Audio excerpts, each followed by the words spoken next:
हरे कृष्ण।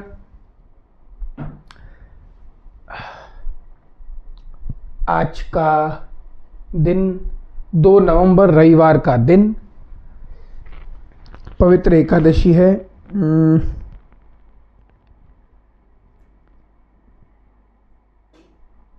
देव उठना एकादशी की कथा का हम श्रवण करेंगे और पवित्र भगवान नाम का कीर्तन भी करेंगे।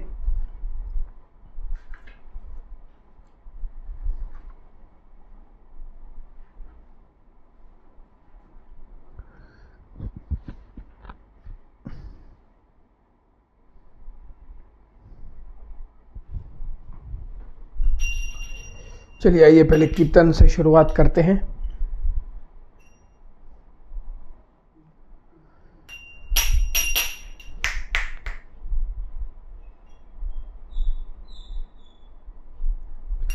जय राधा माधव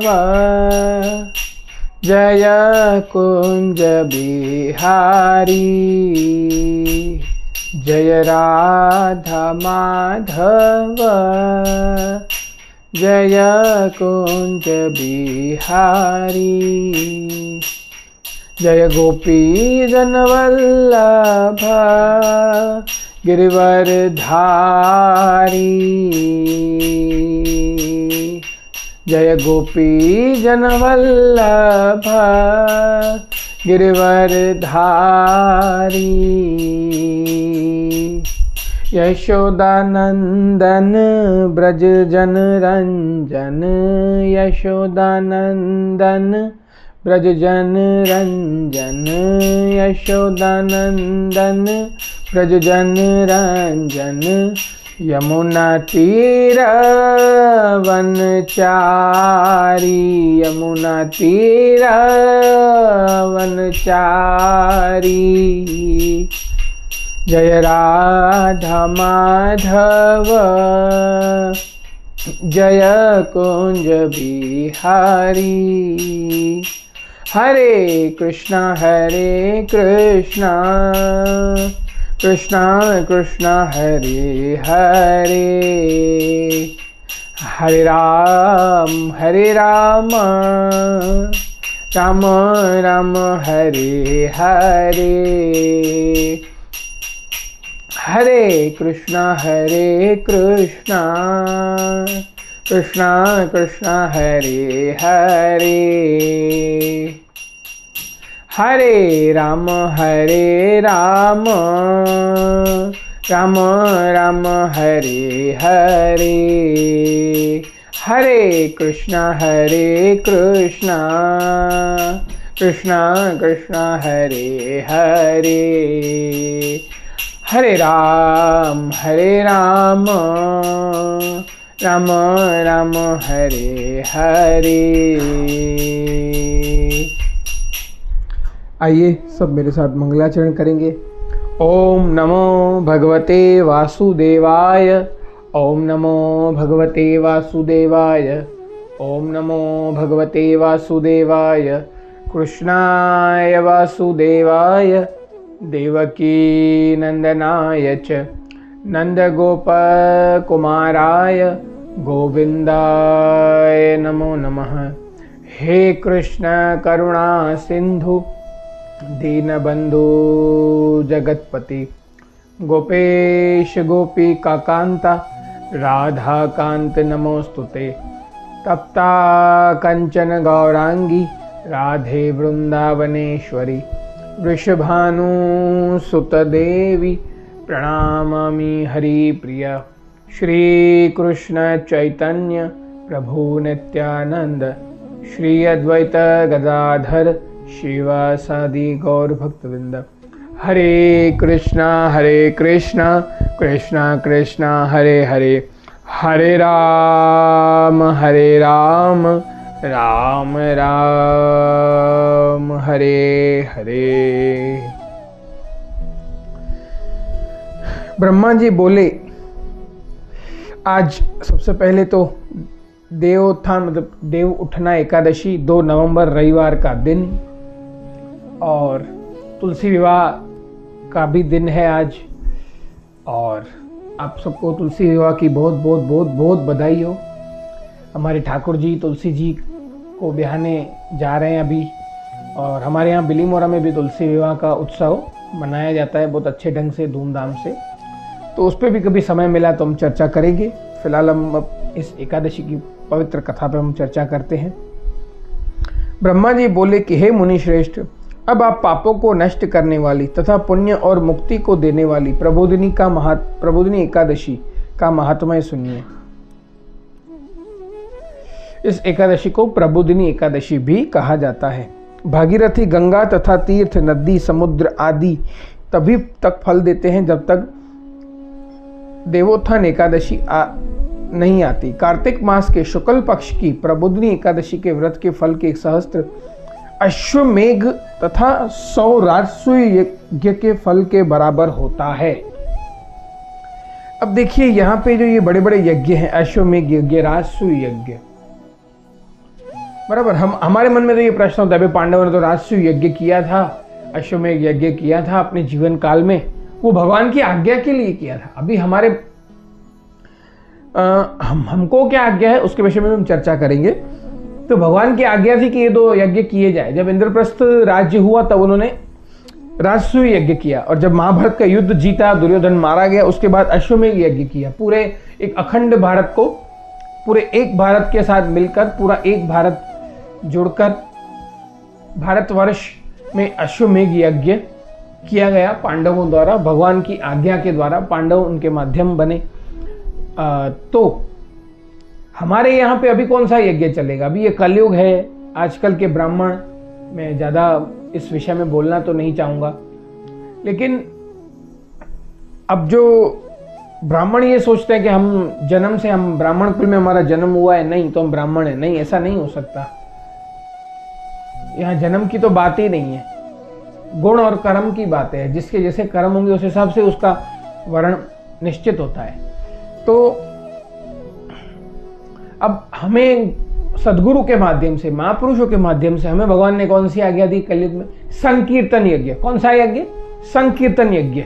बोलिए, हरे कृष्ण कृष्ण कृष्ण हरे हरे, हरे राम राम राम हरे हरे। नारद जी ने पूछा कि हे पिताजी, यह भोजन करने से, रात्रि में भोजन करने तथा पूरे दिन उपवास करने से क्या क्या फल मिलते हैं, उसे आप समझाइए। ब्रह्मा जी बोले कि हे नारद, एक संध्या को भोजन करने से 1 जन्म का, रात्रि में भोजन करने से 2 जन्म तथा पूरा दिन उपवास करने से 7 जन्म के समस्त पाप नष्ट हो जाते हैं। अब देखिए यहाँ पे हमारी एक ही जन्म इतनी खराब हालत है, हमारा इतना अनुभव इतना खराब है, मतलब मैं कहना तो नहीं चाहता। हमें हरि की कृपा है कि हम जो भी सुख दुख आते हैं हम सहन कर जाते हैं, और धीरे धीरे इन मुसीबतों से निकलते जाते हैं। ये मेरे हरि की कृपा है। तो यहाँ इसका उपवास करने से 7 जन्मों के समस्त पाप नष्ट हो जाते हैं। तो महाभारत की एक घटना मैं फिर बताऊं तो जब महाभारत का युद्ध हुआ, सबसे जो कष्टदायक मृत्यु थी वो किसकी थी?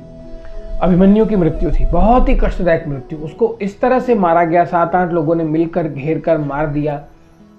और यहाँ तक आता है महाभारत में, संतों के वचनों से मैंने सुना है कि उसके शरीर के अंग पूरे अलग हो गए थे, हाथ अलग, पांव अलग, ये सब अलग अलग हो गया था। तो उस शरीर के अंग को ढूंढ ढूंढ कर फिर उसका अंतिम संस्कार करना पड़ा। जब अंतिम संस्कार हो रहा था, तब अभिमन्यु के शव को जलाया जा रहा था, तब भगवान कृष्ण, मेरे ठाकुर स्वयं मुस्कुरा के आराम से शांत खड़े थे और सब देख रहे थे और मुस्कुरा रहे थे। तब भीम ने पूछा कि प्रभु, हमारे घर का दीपक, हमारे घर का चिराग इस तरह क्रूर तरीके से मार दिया गया, इतने लोगों ने घेर कर उसको मारा, आप खड़े खड़े मुस्कुरा रहे हो प्रभु। बोला, देखिए हमारी और कृष्ण की प्लानिंग में क्या फर्क है, ध्यान से सुनिएगा। तो भगवान ने बोला मझले भैया, अब हो तो बुआ के बेटे, मुझसे बड़े हो, लेकिन आपकी थोड़ी सी दृष्टि में भेद है। रिश्ते में बड़े थे हाँ भीम भगवान से, लेकिन देखो कृष्ण की प्लानिंग और हमारी प्लानिंग देखो। बोले ठीक है, आपकी दृष्टि में भेद है। तो भीम भैया ने कहा बताइए। तो जैसे ही बताया, बोला जो भी इस बालक को, अभिमन्यु को कष्ट दिया गया था, मतलब मान लो कि अगर आज के समय के हिसाब से पकड़े, आज के संदर्भ में, तो सुबह 6 से शाम के 6-7 बजे तक युद्ध चला, 12-13 घंटे युद्ध चला। तो ऐसा कहा जाता है कि दोपहर के 2 बजे से लेके 6-7 बजे तक उस बालक को मार के उस पर प्रहार कर करके उस पर मारा गया। 2 घंटे 4 घंटे आज के संदर्भ में अगर उसको गिने तो इतनी क्रूर तरीके से उसकी हत्या की गई। तो बोला इतने निर्दयी तरीके से उसको मार दिया गया। बोला ये जो उसकी पीड़ा थी, ये कष्ट थे, ये उसके 200 जन्म उसको भोगने थे, आने वाले आगे के 200 जन्म वो भोगने थे। वो मैंने सारा समेट के एक ही जन्म में 4 घंटे में निपटा दिया। अभी भले दुख हो रहा है, अभी समझ में नहीं आ रहा है, समझ के बाहर है, ये हम इंसानों का स्वभाव है, लेकिन उसकी प्लानिंग में हमेशा भरोसा रखिए, उसकी प्लानिंग हमेशा बेस्ट होती है। अब देखिए कहाँ 200 जन्म, हमारी तो एक ही जन्म में हालत खराब है, उसके अभिमन्यु के और आने वाले 200 जन्म में उसको ये कष्ट भोगने पड़ते, लेकिन भगवान ने समेट के 4 घंटे में निपटा दिया। और ये एक दूसरी कथा ये कि वो चंद्रमा का पुत्र थे अभिमन्यु। तो उन्होंने कहा चंद्रमा की गोदी में बैठकर कि मामा मैं बहुत खुश हूँ, मैं बहुत प्रसन्न हूँ, आपने मुझे 200 जन्म की पीड़ाओं से बचाया, मैं बहुत खुश हूँ। लेकिन दुख तो है, देखिए दुख तो होगा ही, हम इंसान हैं, हमें दुख होगा, हम पत्थर के तो हैं नहीं, हमारे अंदर भी इमोशन हैं, ये कोई गलत बात नहीं है। लेकिन कृष्ण की प्लानिंग के आगे हमारी प्लानिंग फेल होगी और उसकी ही प्लानिंग सर्वश्रेष्ठ है। तो देखिए कहाँ 200 जन्म और कहाँ ये खाली 4-5 घंटे से थोड़ा बहुत ज़्यादा, जैसा भी हम कष्ट समझें, हम अपनी बुद्धि से ज़्यादा समझें या कम समझें, लेकिन 200 जन्म के आगे तो कुछ भी नहीं है। तो यहाँ कथा के माध्यम से मुझे ये प्रसंग याद आया, तो मैंने आपको कहा 7 जन्मों तक के पाप नष्ट हो जाते हैं। इस एकादशी के व्रत के प्रभाव से सुमेरु पर्वत के समान कठिन पाप क्षण मात्र में ही नष्ट हो जाते हैं। अनेकों पूर्व जन्म में किए हुए बुरे कर्मों को यह प्रबोधिनी एकादशी का व्रत क्षण भर में नष्ट कर देता है। जो मनुष्य अपने स्वभाव अनुसार इस एकादशी का विधिपूर्वक व्रत करता है उसे पूर्ण फल प्राप्त होता है। हे मुनीश्वर, जो मनुष्य श्रद्धा पूर्वक थोड़ा भी पुण्य करते हैं वह पुण्य पर्वत के समान अटल हो जाता है। जो मनुष्य हृदय के अंदर ही ऐसा ध्यान करते हैं कि प्रबोधिनी एकादशी का व्रत करूंगा और उनके 100 जन्म के समस्त पाप नष्ट हो जाते हैं। देखिए कलयुग में भगवान ने यही कह दिया। हम बोलते हैं ना भाई कल एकादशी है, 2 दिन बाद एकादशी है, एकादशी रखनी है, हम सोचते हैं उसी में हमारे 100 जन्म के पाप नष्ट हो जाते हैं। तो देखिए कितनी बड़ी कृपा की मेरे ठाकुर ने हम पर। हम उनको तो पता है हम कलयुग के जीव है, हमसे ज्यादा साधना तपस्या होने वाली है ही नहीं। और अभी तो ये एकादशी संडे को है भाई, बाहर पता नहीं क्या क्या गरम गरम फाफड़ा जलेबी खाने का मन होगा, दिवाली का भी थोड़ा बहुत टाइम अभी भी है, और पता नहीं क्या क्या खाएंगे, शाम को चाय पकौड़े, मेहमान आते जाते रहते हैं, मिठाइयों की पेटियां पड़ी रहती हैं, तरह तरह के बेसन के लड्डू, मोहन थाल, पता नहीं क्या क्या खाने का मन होता है। लेकिन उसमें भी अगर हमने एकादशी रख ली तो उससे बड़ी कृपा की बात और क्या हो सकती है। तो जो मनुष्य इस एकादशी के दिन रात्रि को जागरण करते हैं उनकी बीती हुई तथा आने वाली 10,000 पीढ़ियां विष्णु लोक में जाकर वास करती हैं। देखिए जागरण तो वैसे तो पॉसिबल नहीं हो सकता, सब काम धंधे नौकरी धंधे वाले हैं, माताएं बहनें घर गृहस्थी वाली हैं, जागरण तो पॉसिबल नहीं हो सकता। लेकिन जितना हो सके हम हरि भजन, हरि सेवा, हरि चर्चा, हरि कथा और हरि कीर्तन करेंगे।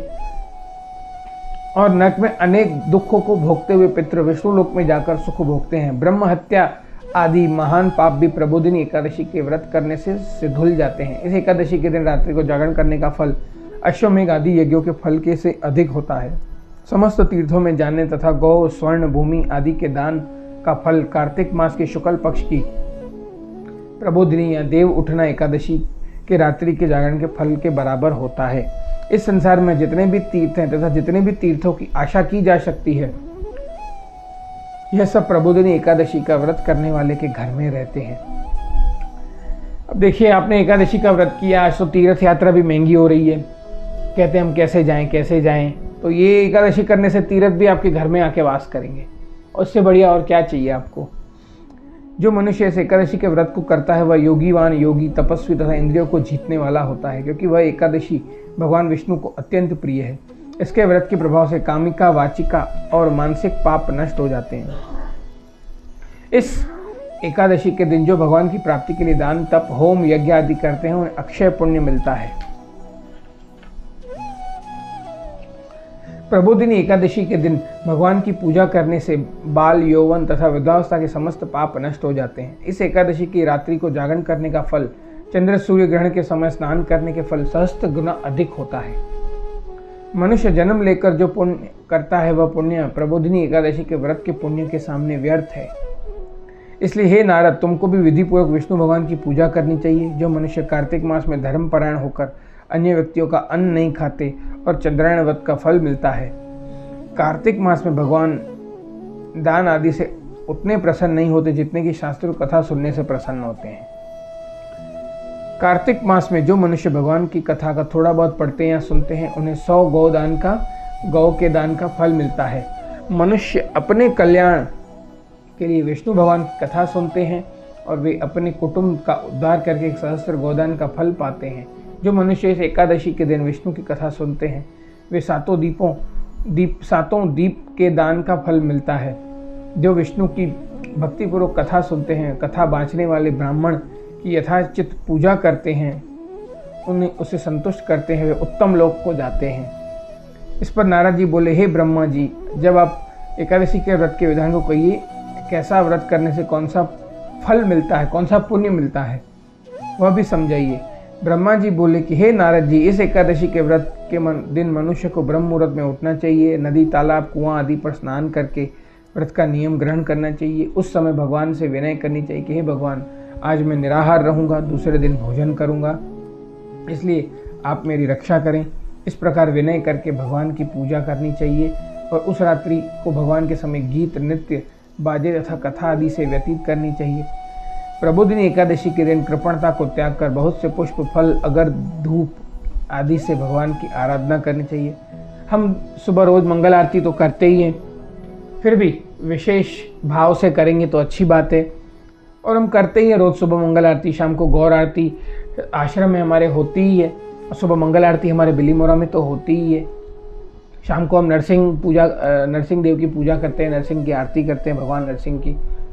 तो ये हम ऑलरेडी कर ही रहे हैं, अच्छी बात है। जो लोग नहीं कर रहे हैं वो इस एकादशी तो क्या आज से ही शुरू कर दें।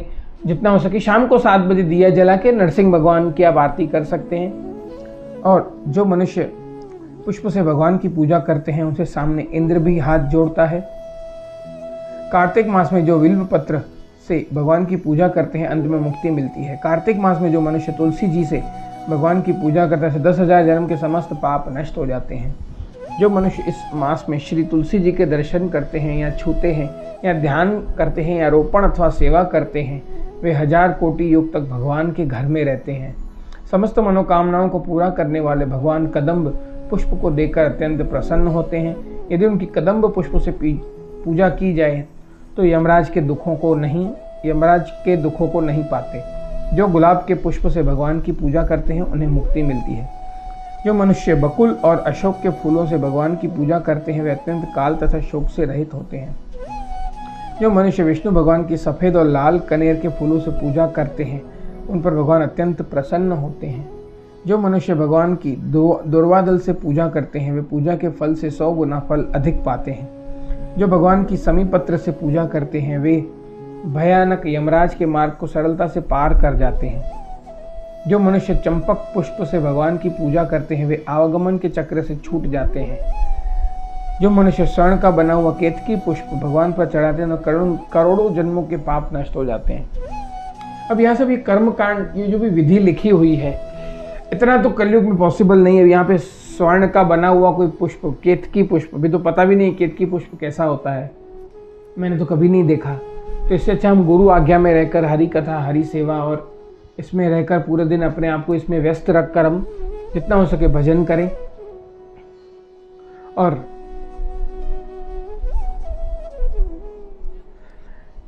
फिर इस एकादशी को ऐसे पूर्ण करें। इस प्रकार रात्रि में भगवान की पूजा करके प्रातःकाल शुद्ध जल की नदी में स्नान करना चाहिए। स्नान करने से पश्चात भगवान की पूजा करनी चाहिए। इसके बाद पूर्ति के लिए ब्राह्मणों को भोजन कराना चाहिए। दक्षिणा देकर मीठे वाक्यों द्वारा सभी द्वारा सभा करनी चाहिए। उसके उपरांत भोजन, गो और दक्षिणा से गुरु की पूजा करनी चाहिए और ब्राह्मणों को बहुत सी दक्षिणा देकर नियम को छोड़ना चाहिए। ब्राह्मणों को यथाशक्ति दक्षिणा देनी चाहिए। जिस ब्राह्मणों को रात्रि में भोजन करावे उसे स्वर्ण सहित बैल दान करना चाहिए।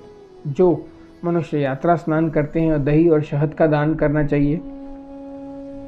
जो मनुष्य फल की आशा करते हैं उन्हें फल का दान करना चाहिए। तेल की जगह घी और घी की जगह दूध और अन्नों में चावल दान करना चाहिए। जो मनुष्य इस व्रत में भूमि पर शयन करते हैं उन्हें सब वस्तु सहित शैया दान करनी चाहिए। जो मौन धारण करते हैं स्वर्ण सहित तिल दान करना चाहिए।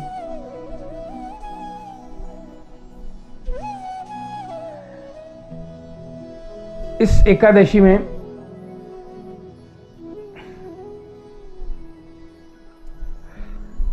तिल दान करना चाहिए स्वर्ण सहित जो मौन धारण करते हैं। कार्तिक मास में उपान्ह धारण करते हैं उन्हें उपान्ह दान करना चाहिए। जो इस मास में नमक त्यागते हैं उन्हें शक्कर दान करनी चाहिए। जो मनुष्य नित्य प्रति देव मंदिरों में दीप जलाते हैं उन्हें स्वर्ण या तांबे के दिए को घी तथा बत्ती सहित दान करना चाहिए। जो मनुष्य चातुर्मास व्रत में किसी भी वस्तु का त्याग कर देते हैं उसे पुनः ग्रहण नहीं करना चाहिए।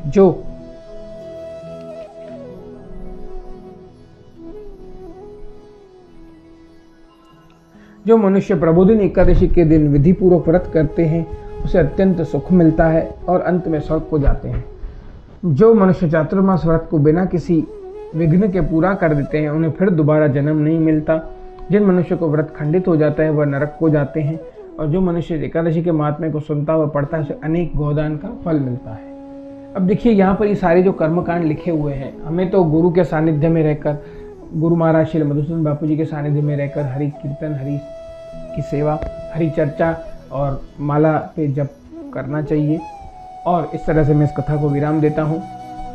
बोलिए मेरे साथ, हरे कृष्ण कृष्ण कृष्ण हरे हरे, हरे राम राम राम हरे हरे। बोल बापू जी सरकार की जय।